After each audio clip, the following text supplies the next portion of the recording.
신 변호사님, 의뢰인들은 이혼할 때 어떤 부분에서 가장 힘들어 하시죠? 아무래도 재산분할 때문이지 않을까요?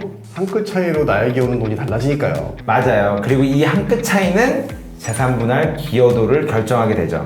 재산분할하는 과정에서 기여도 때문에 골머리를 앓는 분들이 많으실 겁니다. 이혼은 솔직히 돈과 돈의 싸움입니다. 따라서 가능한 내 몫을 조금이라도 더 땡기고 챙기는 게 중요합니다.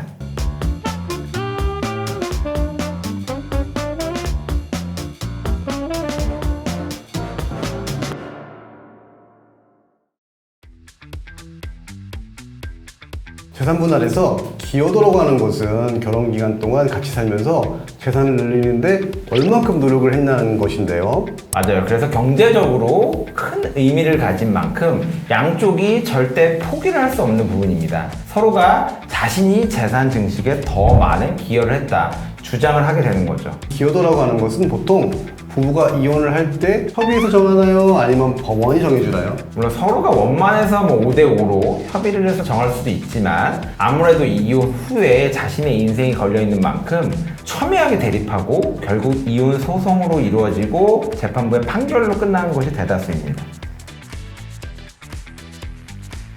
결국 소송까지 가게 되면 재산분할 기여도를 법원에서 판단하게 될 텐데 법원은 재산분할 기여도를 판단하는데 무엇을 종합적으로 볼까요? 이혼 소송에서 재산분할 기여도를 판단할 때 저희가 실무적으로 크게 4가지를 보고 있습니다. 첫 번째, 결혼 몇 년 차인가? 5년 차인지, 10년 차인지, 20년 차인지 큰 차이를 가지고 옵니다. 두 번째, 누가 집 또는 보증금을 마련할 때 큰 기여도를 했는지. 그러면 남자가 보증금을 해왔는데 여자분이 혼수를 했어요.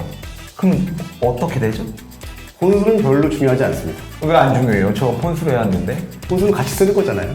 세 번째, 결혼 후 누가 많이 벌었는가? 저희 의뢰인들이 자신의 소득을 엑셀로 정리해와요. 근데 그 부분이 기여도에서 큰 반영이 되기는 합니다. 네 번째, 이혼 후 누가 아이를 양육할 것인가? 이게 왜 반영이 되죠?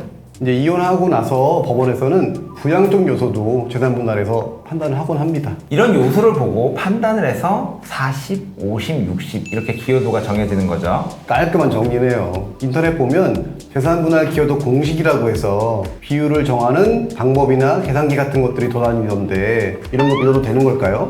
이건 100%는 믿어서는 안 됩니다. 상황이 너무 천차만별이라 계산법이 실무적으로 다 다르거든요. 다만 저희와 같은 이혼 전문 변호사에게 직접 도움을 받는다면 수많은 사건을 해결해 받기에 쌓여있는 노하우와 데이터가 다 있겠죠? 기여도가 이 정도이다 이런 부분을 어느 정도 말해줄 수 있을 것 같습니다. 이런 궁금증을 갖고 있는 분도 있을 것 같아요. 상대방이 집에서 맨날 돈이나 쓰고 밖에서 일도 안 했는데 이런 사람 재산분할 기여도가 0일까요? 아쉽지만 재산분할 기여도가 0이 되는 건 서로 합의를 하지 않는 이상 불가능합니다.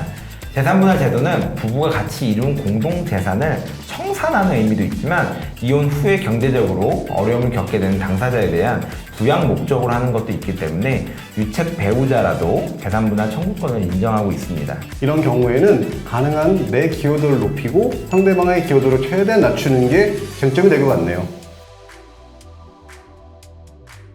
영상을 보는 분들 중에 재산분할 기여도를 어떻게든 올리고 높으신 분이 있을 것 같은데 팁이 있을까요? 우선 재산분할 기여도를 확실하게 높이는 방법은 내가 혼인기간 동안 재산 형성을 하는데 큰 몫을 했다는 걸 증명하는 거예요. 이거 증명하는 방법은 뭐가 있죠? 예를 들면 내가 돈을 더 훨씬 잘 벌었다. 그리고 내가 재테크를 한 덕분에 재산이 늘었다. 아니면 우리 집에서 초반에 어느 정도 다 해줬기 때문에 이를 통해서 재산을 키울 수 있었다. 이런 것을 계좌 이체 내역 등으로 입증하면 됩니다. 그러면 집에서 살림하는 전업주부는 무조건적으로 분리할 수밖에 없지 않나요? 라고 생각할 수 있지만 법원에서는 육아 가사를 더 분담했다는 사실, 상대방의 자격 취득 등을 위해 자신이 뒷바라지를 해준 사실 등을 증명할 수 있으면 재산분할 기여도를 높일 수 있습니다. 뭔가 말로는 쉬운 것 같은데 객관적인 증거 자료 모으는 것도 그렇고 혼자서 모든 것을 준비하기 쉽지 않을 것 같네요. 기여도를 최대한 높게 인정받아 재산 분할을 잘 할 수 있는 방법은 없을까요? 이혼 전문 변호사와 함께하는 겁니다. 재산 분할 목록에 포함되는 재산을 구분하는 것부터 높은 기여도를 이끌어내는 방법을 전문가는 그 누구보다 가장 잘 아니까요. 어떤 재산이 재산 분할 목록에 포함되는지 너무나 궁금하시다면 저희 단영상 참고 부탁드릴게요. 이혼을 결심한 이상 재산 분할을 어렵게 생각할 필요는 없습니다. 해본 적이 없으니까 어떻게 할지 모를 뿐이지 방법을 알면 정말 간단하거든요. 이번 영상에서 알려드린 내용을 잘 참고하시고 만약 이혼 그리고 재산 분할 과정에서 어려움을 겪고 있다면 저희 로맨지를 찾아주세요. 지금까지 저희는 이혼 전문 변호사 로맨지 남성진 신혁권 변호사고요.